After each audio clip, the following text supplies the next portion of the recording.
Hi, I am Aga, and I would like to show you today a process of painting this kind of landscape. It has a kind of like a sketchy character. And yeah, first I will show you brushes that I'm gonna use. I have long hair synthetic brushes, white synthetic brushes, spiky head synthetic brush, and sable, and the pony, very like thick pony, and the one like flat synthetic brush. First, I'm occupying with the sky and everything that is gonna be in the background. It's very important to think at the beginning about the places that should stay light, that should stay pale in light colors, because like this we will keep our work having this very light watercolor character. Yeah, so I'm using a flat white synthetic brush. This brush is not accumulating that much of a water. That's why I can have good control over how wet my paper is. And I forgot to tell you that just prepare some paper towel. It can come in handy anytime. Now I'm painting the water. Also using same brush, but I try to keep it dry. And if I keep it dry and just have a little bit of paint at the tip, I can make this nice stripy structure so the paper is not getting very wet, and I can kind of play around with the lines that are suggesting this like water waves in the background. So in like further parts, our lines have a bit of a different structure than in those parts that are closer to us. Yeah, keep in mind that you should leave some white paper for the white. That I'm not a great fan of adding white at the end. I like this kind of, as I told, this sketchy character of a work. It's very unique, it's like going to the park and just having it painted spontaneously. Yeah, as you see, I have a bit more of a water at this on this like top part of the water area. This suggests that this is a bit further. Maybe there is different wind. Actually, I don't know why water looks like this. Is it because of the wind or the sun? But anyhow, it has this stripy character. And and also I think now some gray and setting the areas that are already islands. So we can see the reflection, and actually I don't know how it's gonna be. I'm just trying to make it like more or less. So basically when you have horizon or some things, you might want to kind of separate it from the water area, and then kind of count that some combination of stripes can give this slight illusion of depth. Yeah, that just also, if you have, I just decided that this part with city skyline, I want to have it painted a bit differently, but I like this foggy grayish stains. That's why I'm using just a wet paper towel to wipe it a little bit to give it more organic feel.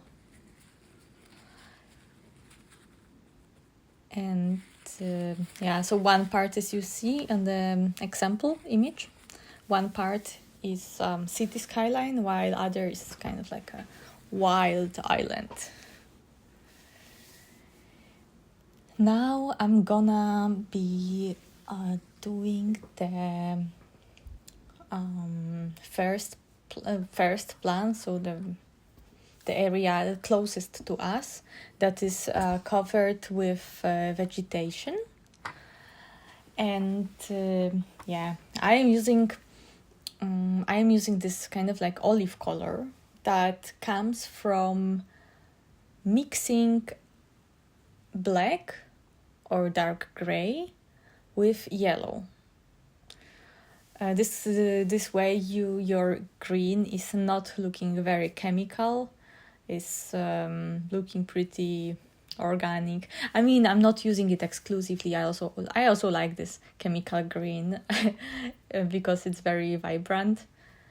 And also the same as with water. Here we are also painting with the white brush, but just different with strokes towards different direction, so it looks a bit like grass. So it just gives a little bit of this 3D structure. Also, every time you add yellow, it gives some impression of having sun rays. That's nice. So I'm adding a little bit of yellow.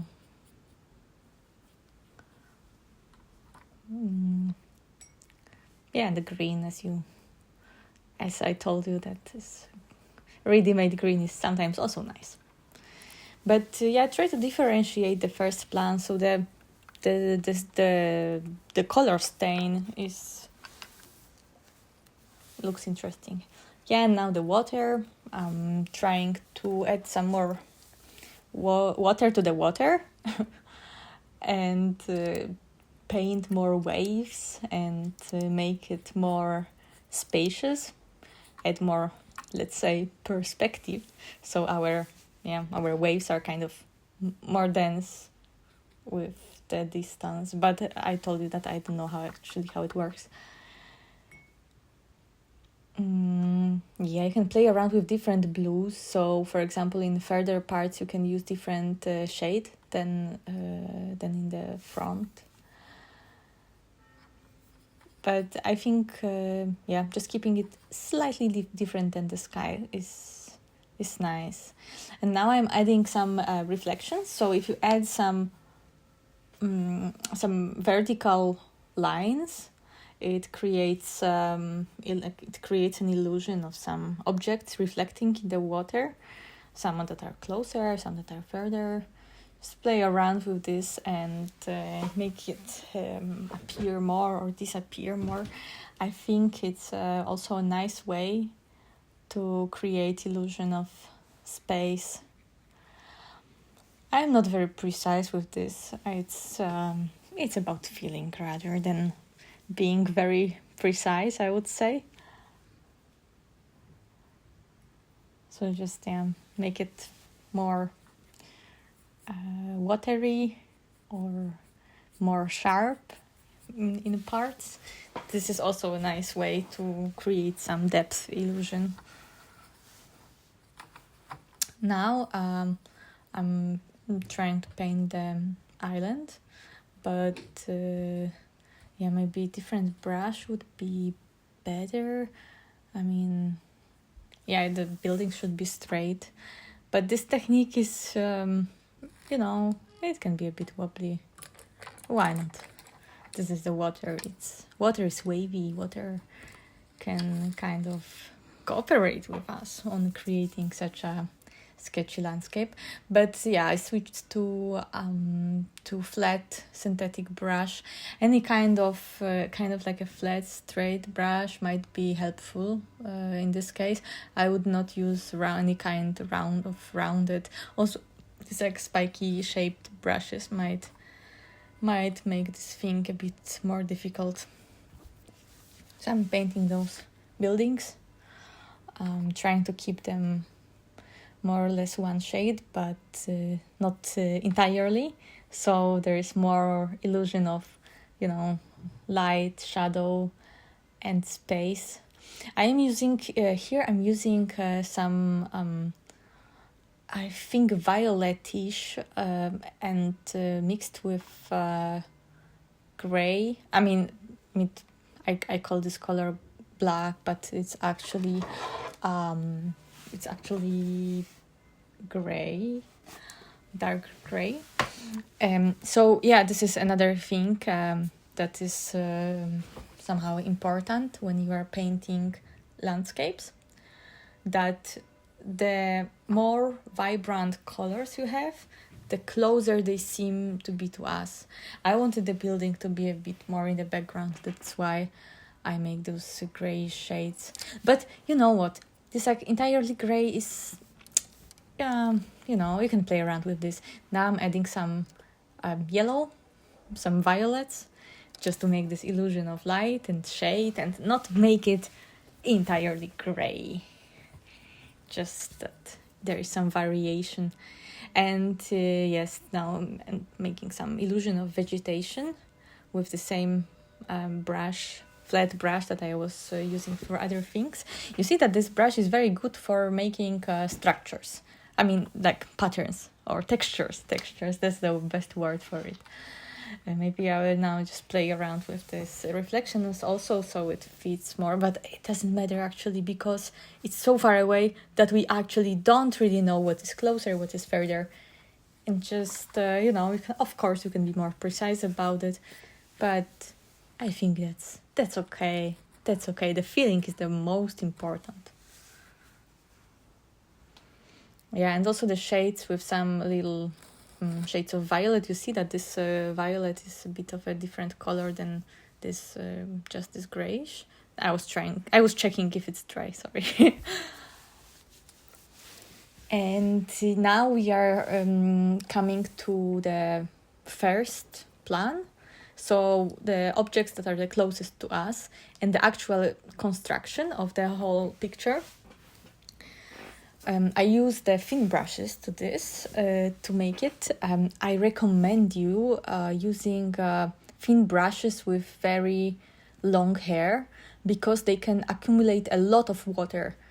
And this is how you can have this nice long line that are like looking like plants.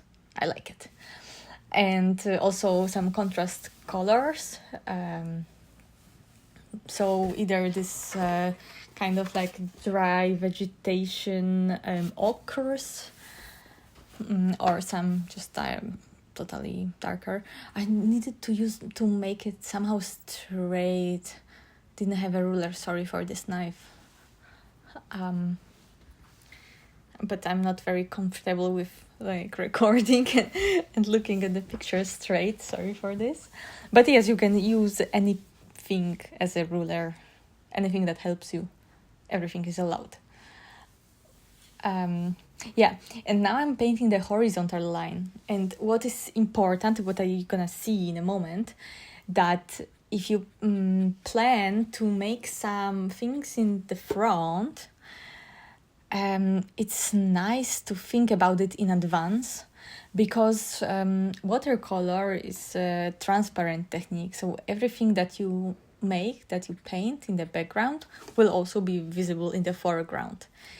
That's why even I'm painting some horizontal line with some, I don't know, shades, whatever, I am already considering that I will have vegetation in the front, and you will see it in a moment. Now some little path in the water. I don't know how this building is called. Yes, and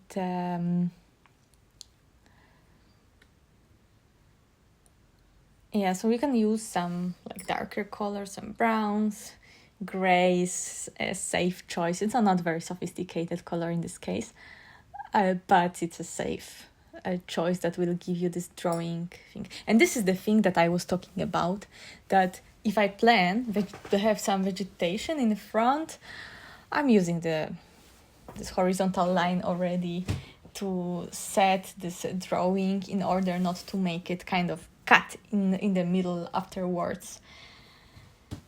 So breaking this horizontal line with already with branches or leaves.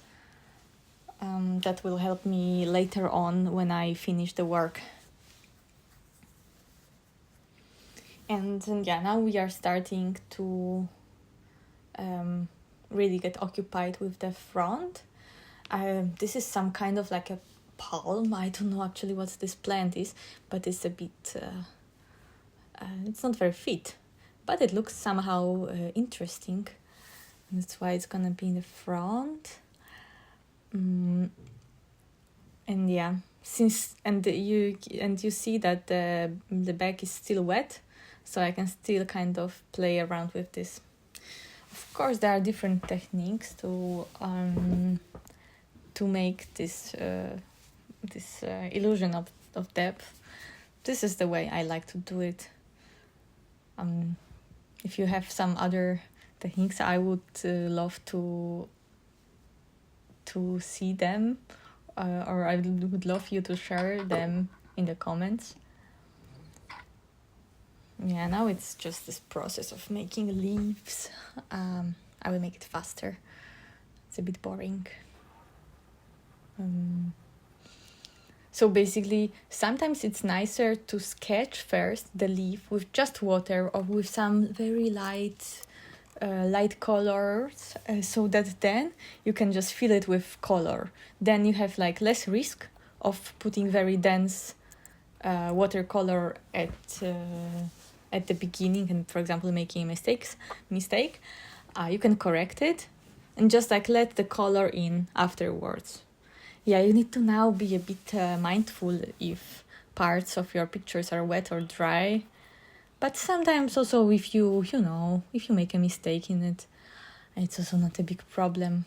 I think it looks kind of interesting, even if you make some kind of mistake, as I have done in this process, because it makes the picture more unique.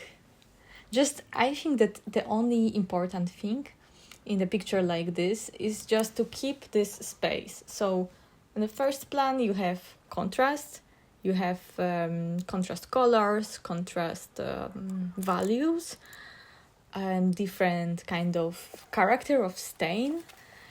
And then in the background you have it more foggy, you have it less saturated, and this is what creates this effect of depth. Yeah, and the rest is very individualistic. You can just do it whatever you want, however you want. And I think that, this is what is actually beautiful about this technique. That, yes, mistakes are happening often, but it's not bad at all. And I decided to make this kind of little path of light in front.